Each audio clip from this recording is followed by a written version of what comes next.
the middle. I go to plenty of war games on the left. I go to plenty of seminars on the right.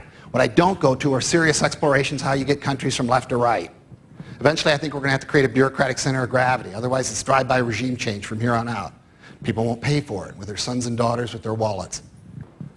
Eventually, we're going to have to create that bureaucratic center of gravity. I dub it the Department of Everything Else. Why? I'm not sure everything that's going to go into this department, but I do know this. If you're an American general in Iraq today and you say there is no military solution to this political problem, whether you like it or not, you're working for the Department for Everything Else. Because when you come back to defense, they say, I don't want to hear about it. And when you go to state, they say, I don't even know what you're talking about.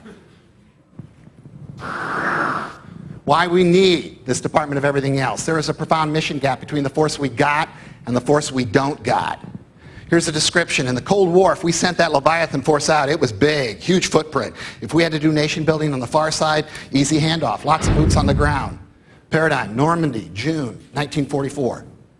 Heyday of civil affairs, whose motto is, secure the victory. Our problem today is a problem of success, not failure. That Leviathan is so lethal, so agile, so rapid, it can come and go before we launch the sysadmin effort. You want to talk about a lost year? There it is. About 2,200 combat casualties and counting. So here's the rule set we got to adjust to. Wars have gotten shorter. The peace has gotten much longer. About 10 to 15 years by most people's definition. This has gotten a lot easier. There's nobody we can't whip. Traditionally echeloned opponents. This has gotten much harder, much more complex. This is cheaper. We did the war for 130 billion. The peace is about 300 billion and counting. You can do this with a small footprint.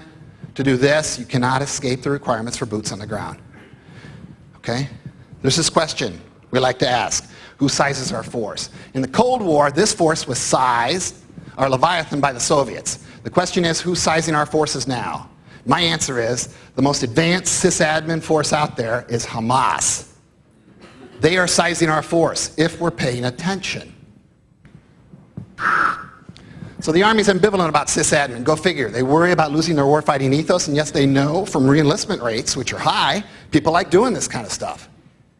So we're watching the Army in a historic shift from being the main war force, what it was across the 20th century, eclipsing the role of the Navy in the post-Cold War era and becoming the main peace force.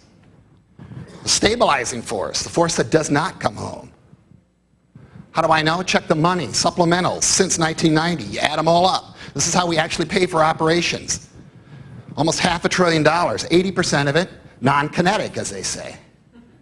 20% kinetic, 20% for war, 80% for the rest. The new counterinsurgency doctrine, Marines and Army, just dual designated, says successful counterinsurgency is 20% kinetic, 80% non-kinetic.